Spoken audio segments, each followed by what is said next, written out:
ये किस तरह देख रही है अपॉइंटमेंट है कि मोहम्मद यूसुफ बतौर head coach for the under 19 team?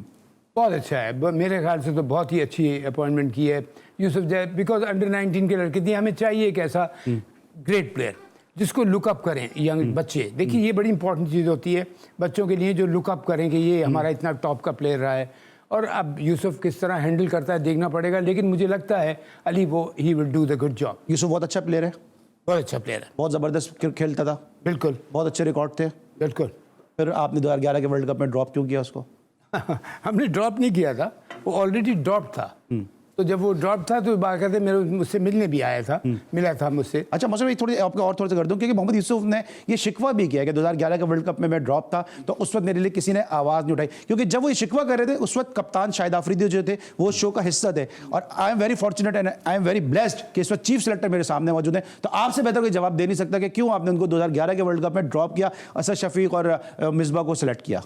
देखिए यूसुफ, मैं I have very high regards for him as a batsman. I know personally I know. Iman, मुझे ज़हीर अब्बास के बाद अगर कोई प्लेयर बैट्समैन पसंद आया तो यूसुफ है। तो यूसुफ ऑलरेडी ड्रॉप था, तो ये मुझे मिला जब मैं चीफ सेलेक्टर था, मिला मुझसे पर्सनली कि मोहसिन भाई मैं क्यों ड्रॉप हूँ। मैंने कहा तुम्हें बिल्कुल नहीं होना चाहिए, लेकिन यूसुफ तुम्हारी इंजरी प्रॉब्लम है, इसलिए कि तुम्हारे पास है प्रॉब्लम जो मुझे पता चला है, और बाकायदा मैंने ये मेडिकल रिपोर्ट ली है, नहीं तो तुम तो मेरे टॉप उसमें लिस्ट में होते जो प्लेयर्स हो। तो इस वजह से हमने उसको नहीं लिया कि वो ड्रॉप। तो फिर मैंने डिस्कस भी किया एक दो से, फिर मैंने रिकन्फर्म किया अपने मैं डॉक्टर से, फिजियो से। उन्होंने कहा जी हाँ उसको इंजरी है।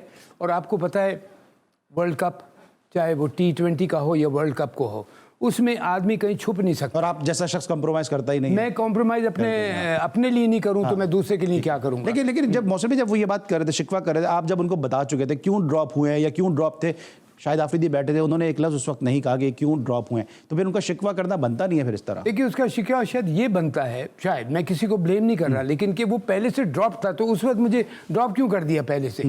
और बिलीव मी और नॉट, अगर मैं होता उस टाइम पे भी जब वो ड्रॉप हुआ था, उससे पहले किसी चैंपियनशिप में वो ड्रॉप हो गया था, तो मैं ज़रूर उसका, जैसे मैंने अभी मुझे कंफर्म रिपोर्ट मिली थी, मैंने पूछा था यूसुफ की मुझे रिपोर्ट दो, उन्होंने कहा जी इंजरी लिस्ट है, और कुछ उसके एंकल की या पता नहीं नी की कुछ प्रॉब्लम थी। और आपको पता है वनडे क्रिकेट हो या T20 हो, उसमें हर जगह भागम दौड़े होती है, वहाँ आदमी खड़ा नहीं हो सकता। इस टेस्ट क्रिकेट में तो आप किसी को छुपा लेते हैं, लेकिन वो टेस्ट क्रिकेट में भी आजकल नहीं छुपता।